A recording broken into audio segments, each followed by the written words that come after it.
Amid the impact of the ongoing conflict in Sudan, refugee camps in neighboring Chad have been overwhelmed by new refugees fleeing the armed conflict in the North African nation. The United Nations Refugee Agency, UNHCR,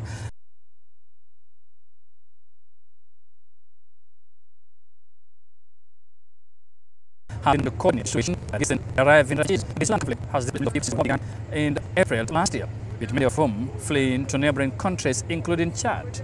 Let's have more details of that in this report.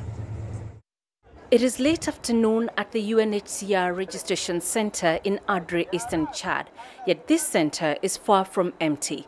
Women and children push and shove as they wait for their names to be called out. They have been waiting all day in the blistering heat. These are newly arrived refugees. The UNHCR says there are about 2,000 of them. They're all waiting to be registered. That process begins at the border. Immediately they cross into Chad. The UNHCR gives them vaccination and a number. It is that number that they present here at the registration center. Now, on any given day, the UNHCR manages to register about 1,000 of them, but they're long days, especially for the refugees, some of them with small children. The day typically begins at 7:30 in the morning, goes all the way until 5 p.m., each day of the week except Sunday. Today, we find Mirel Tori in the process of registration. She fled her home in El Geneina, Sudan, after a grenade was thrown at her house and killed one of her children. She arrived with 4 other children who survived.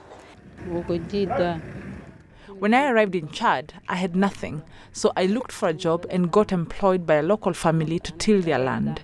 I used that money to feed my children. But Mirel didn't stay long here in Adre. She went back looking for her husband and other family members who went missing when the attack on her home happened.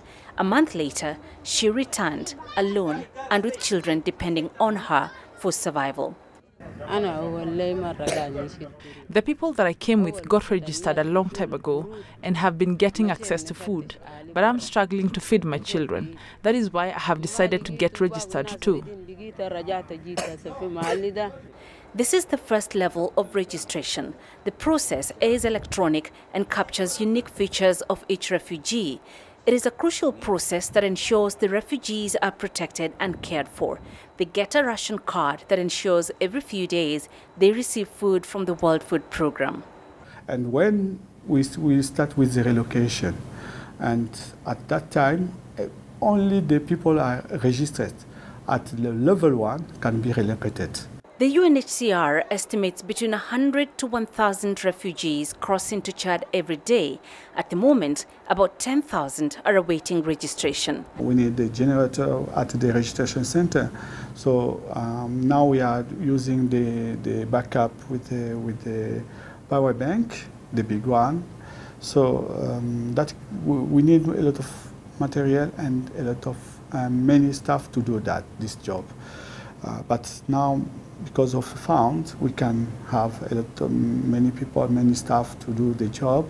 The refugee agency says a total of $630 million is needed to adequately respond to this ongoing humanitarian crisis. However, only 4% of that amount has been received so far. Mirel may never really understand what the underfunding could mean to her and her children's survival.